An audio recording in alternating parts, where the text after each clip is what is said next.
2019年，江门市与 Ogden 市在纪念太平洋铁路建设150周年纪念节活动中结缘，并于2021年5月签署了友好发展交流与合作关系备忘录。近年来，双方不断深化各领域交流合作，增进人民了解和友谊，取得了丰硕成果。衷心希望我们以本次2024金陵节中国艺术展为契机，进一步增进互信，加强合作，共创发展新机遇，书写更多精彩华章。祝愿2024金陵节中国艺术展圆满成功。江门市外事局局长，2024年4月18日。So they also sent some pictures about a railroad in Jiangmen City built by not a railroad worker, but someone who did business here mostly in Seattle, and they came back to Jiangmen City and built the first U.S.-China railroad in the city. So I don't know whether that's probably not the first railroad in China, but it's the first railroad in the province. Ties? Oh, so yeah. They learn the technique. So, you know who that is? Get the workers and they build he and I used to go at themselves. So not by he used to be the head of the Utah radiological nuclear. He was the watchdog of the police. That's him. Me and him used to have it out. So next, let's welcome Dr. Michael Sheehan, is lead. So here is Michael Sheehan. Me and Michael Sheehan, Energy Solutions, Energy Solutions. In Salt Lake City field office. He was head of that department. This is him. I'm gonna go visit with him after. Boy, me and him batted heads for years. He's got a new job. Well, I used to be the watchdog for the state for nuclear waste. What I'd like to do is take a few minutes, 5 or so, and just turn a microscope, if you will, on the experience of the Chinese railroad workers. We've been doing archaeological excavations at a place called Terrace, which is about 60 miles dead west of Golden Spike, and it was one of two main towns on what we're calling the promontory segment of the Transcontinental Railroad from Golden Spike around the north end of the lake to the Nevada border. And what the work at that site has done is allowed us to tell a little bit of the story in much more detail than you're ever going to get by reading a book about the construction of the Transcontinental Railroad. And that's largely because nobody ever bothered to write it down. It's just not there. So I wonder why. When we went out to Terrace, as part of the run-up to... By the way, the Golden Spike is... We started to look at the deposits... At Stanford. And let's get real about the exploitation of labor. Let's get real these oligarchs and these muck-mucks. Durant didn't even show up to the ceremony because he was afraid the workers were going to kill him. What did they do to the Chinese workers when they got done using them? They killed most of them. So let's not sugarcoat this. This was all about cheap labor. It's about the third largest China. This was all about cheap labor. If you get out there and you walk around on the ground, it doesn't look like it's sound familiar, but in a 19th century context, it's huge. So we started working out there, and we actually discovered a house. We know from the surface deposits that there are a lot of houses out there, but we managed to locate one of them. And we excavated that house in September of 2020 and May of 2021. And it was remarkable, the insight that we got from that single house. One house out of probably 30. So we've really only scratched the surface of what's to be learned out there.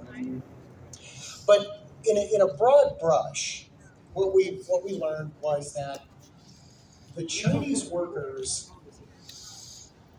they had a difficult life. Oh, There's no two ways about it. Oh, I mean, this house was about 8 by 12. And sounds like how they house workers that mega welfare drive by my house.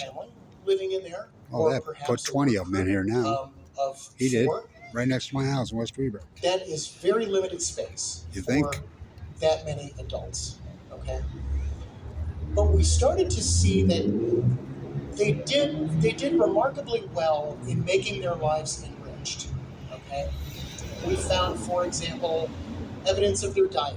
They were eating largely the Cantonese diet. So they are out at Terrace, Utah, and I joke with people when we go out to Terrace. Middle of nowhere. I mean nowhere. It's pretty remote. Pretty remote. And I say to people, Terrace is one of those places that's so far out in the middle of nowhere, it makes the middle of nowhere look like somewhere. Oh boy. It's at Timbuk But 4. the thing is, the railroad brought the world to them. And they built it. They built their own conduit to the rest of the world. So they were able to import foodstuffs from China that were familiar to them in terms of their diet.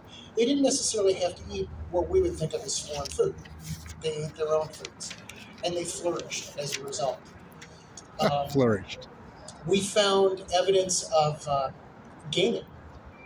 We found gaming pieces. So they were able to enjoy life to a degree. Much opium they in find. spite of all of the hardship they had to endure. And it they was killed hard. them. There's no two ways back. They killed them.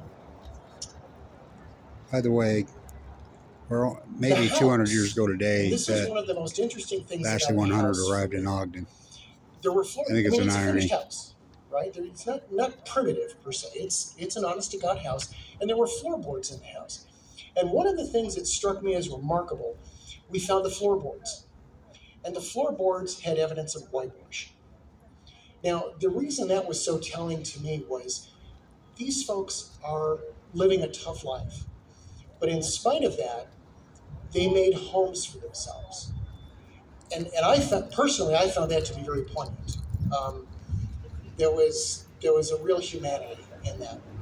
Same with the Shoshone. And I don't want to take up too much more of your time talking about this because there are a lot of other things to talk about. But there are two artifacts in particular that I want to mention to you. Look who that is. That really balance out Look who very this is. clearly what life was like. Director of Utah Chinese Civics. The first thing is an artifact Very that interesting, challenged right? conventional 19th century wisdom. When you do have those documents that tell you something about the Chinese railroad workers and all the other laborers for that matter, was that they were largely illiterate. They really didn't have much education. They just kind of functioned from one day to the next. Well, I'm going to tell you that's not right. Because one of the Total artifacts bullshit. we found Total excavating bullshit. that house was a fragment of an inkstone. Now, we write a letter, well, people in my age bracket wrote a letter years ago by picking up a pen and writing the bloody thing. They use stamps. It requires ink. The ink is in the pen. Not in the 19th century. In the 19th century, ink came in dry cubes, much like we would think of as a sugar cube. And they would have to grind that ink cube up into a powder, mix it with a binder, and manufacture their ink. Yeah. Well, the stone that they used to grind that ink cube up on was a grinding stone.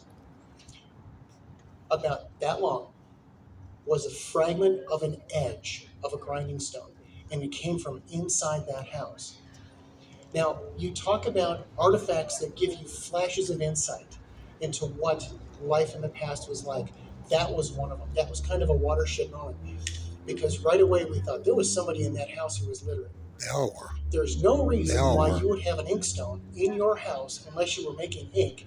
And there's They were no all reason literate. for you to be making ink unless you're writing Total bullshit letters myth. or something of that Total sort. bullshit myth. So these people were very literate. They knew what was going on. Of course. And they were communicating that to folks in their hometowns. That kind of narrative is just pure American places like exceptionalism, Ogden, which they goes had on to folks this day. So that was Travel all over that's the world. They're all the educated and literate. The There's world another is more than we artifact are. that we recovered, not at Terrace, but at a section station called Matlin, which is about 4 miles down the grade. And it turned up on the surface as a result of a wildfire. And it was a small glass bottle, about 2.5 inches long and about as big around as my little finger. Now, a lot of folks would find that and say, oh, that was an opium jar or an opium bottle. No, it wasn't. Opium came in tins. This was a medicine bottle. And it was intact. And that's kind of remarkable because bottle hunters have gone out and scavenged a lot of I these found things, so and many those bottles out intact there. I've been bottles all are over through hard to there come by. when I was young. This one was right there. We sent it off to a lab to to have the residue inside the bottle analyzed to see if we could figure out what was in there. And we did. And it was a compound that was typically used in the 19th century for internal bleeding. Wow. Now think about that. Well, the Chinese have always been the best on this. Why on Now, earth I got would turkey you tail need a mushroom medicine chemo. I was one of the first to ones in the treat country to get it in internal 2011. bleeding? Unless internal bleeding And was right here at perfectly LDS, common. I'm one of the first ones that got it. China been These using it for folks, and again, decades. this is I got something the that came turkey from tail a chemo. deposit that I was given 2 months to live in directly associated 2011. with Chinese workers. With China used it for years. They were working. They were slaving. They Oh, were beaten up slaving. on a daily basis. Yes. And they had Killed. medicines that would allow them to treat them so that they could go on. Now, Unbelievable. I'm here to tell you, So abused, if it you was go to the unbelievable. library or go to a bookstore and You won't try know and that. find a book that tells you these kinds of stories about the Chinese railroad workers, you will not find it. Right. Archaeology has given us kind of a window that we can use to see. It's a pretty good and speech understand considering he's an what the Chinese ex-old railroad workers experienced. protect the nukers. And, you know, Like personally, this has been one of the most rewarding things I've done in 40 years of archaeology. And I've been honored to shed a little light on that story. Excellent. Thank you. Great story. Loved it. Loved it. It's very fascinating. Thank you, Dr. Xing. That was quite. I mean, we can now imagine how people live like a century ago. So, well,